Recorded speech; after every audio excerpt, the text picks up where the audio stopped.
Hello everyone, this is Killerbot, and today we're covering the series Killerbot. An android created to do the dirty work accidentally gained freedom. Drop your weapons. Don't twitch, you and me both. Mining settlement Rotaka, corporate ring. It's the end of a mining expedition, which means it's time for a party, but only if you're human.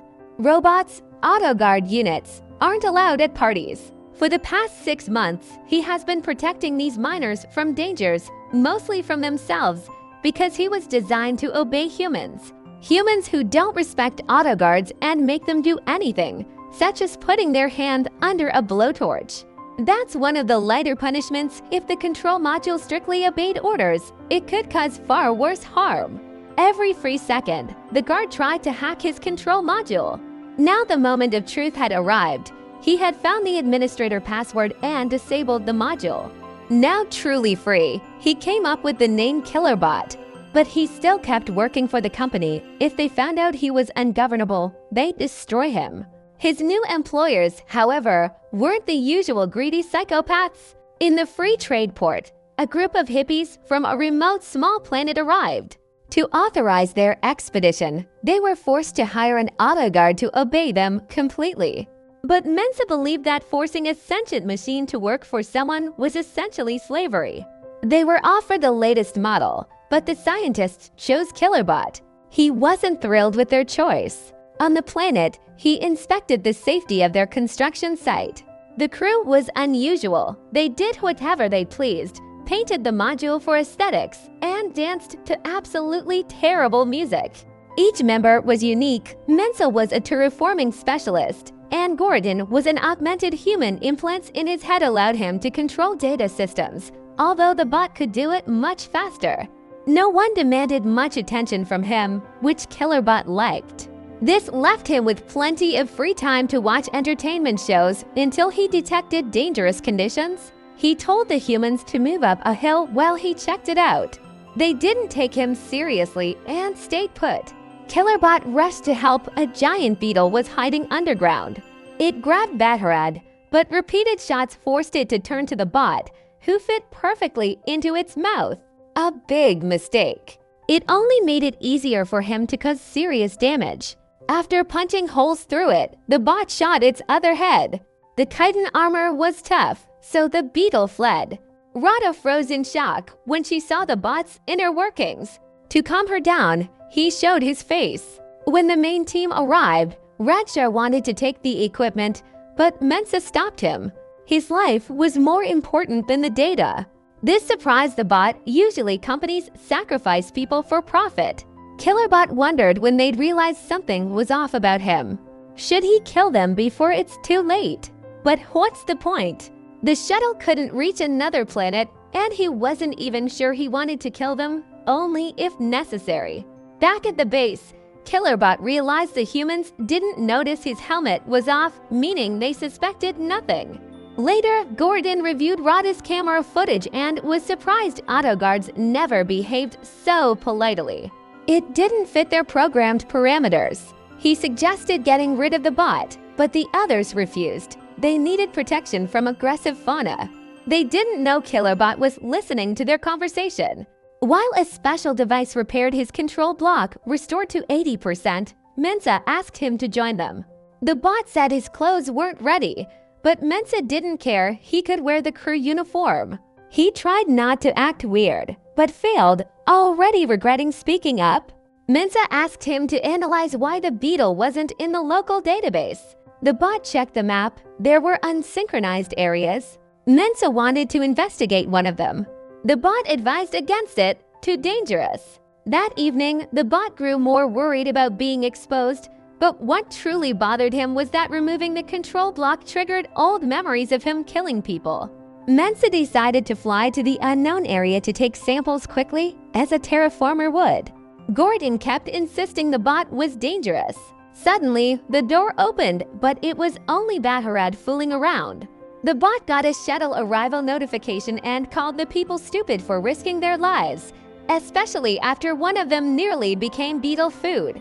He learned Gordon had convinced them to leave the bot at the base. Since Gordon was augmented, he might be hiding something. Gordon noticed the bot avoided eye contact and ordered him to maintain it, which the bot did with difficulty.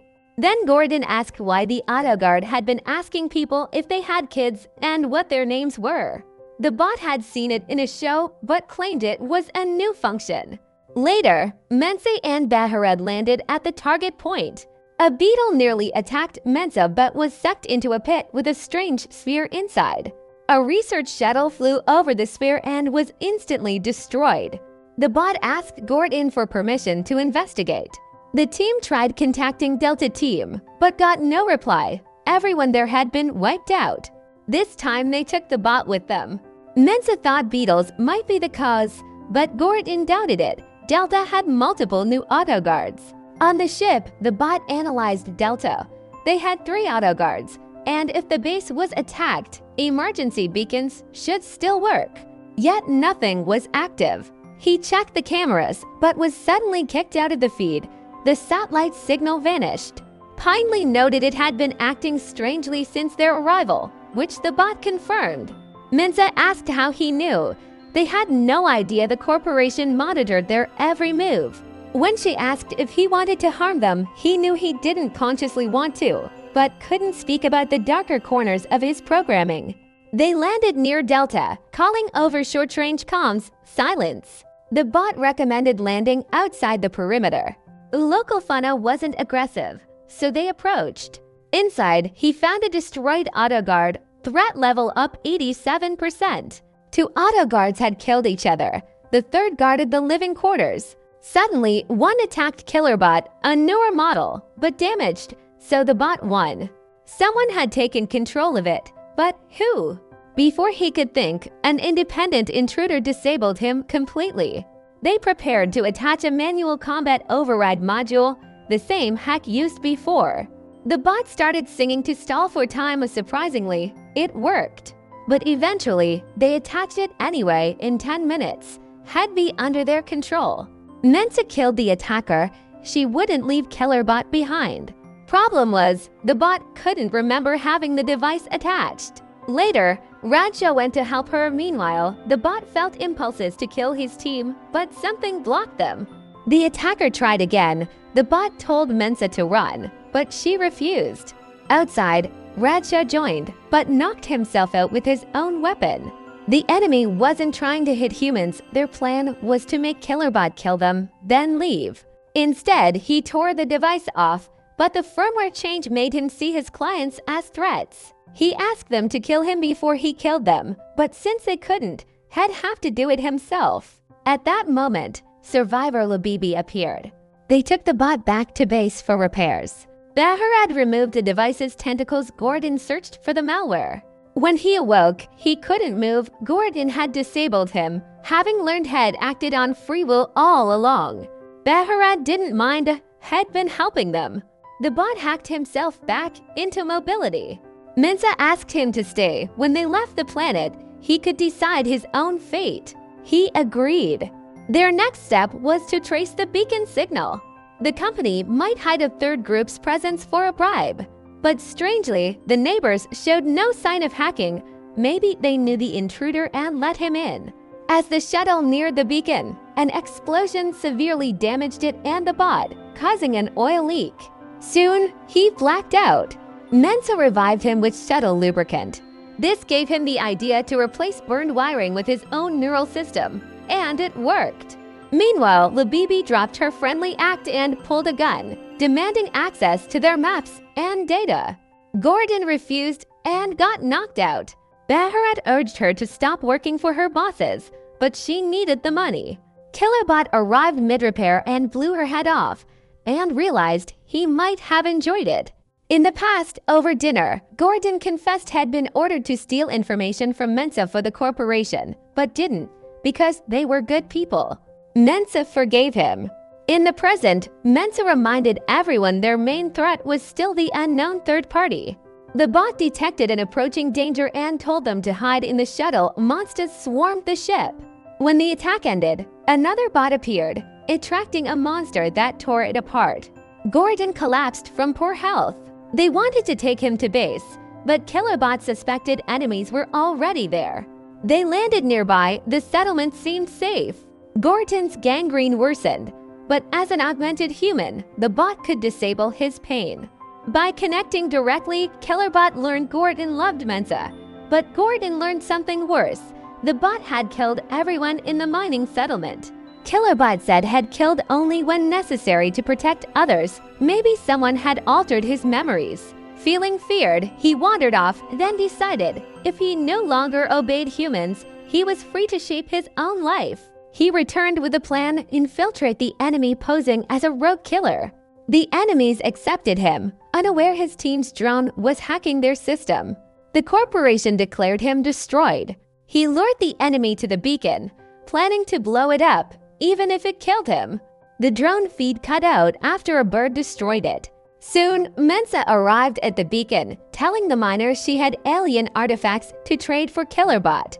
One soldier noticed he spoke entirely in TV quotes. A fight broke out. The bot grabbed a man as a shield, forcing the leader to kill his own soldier.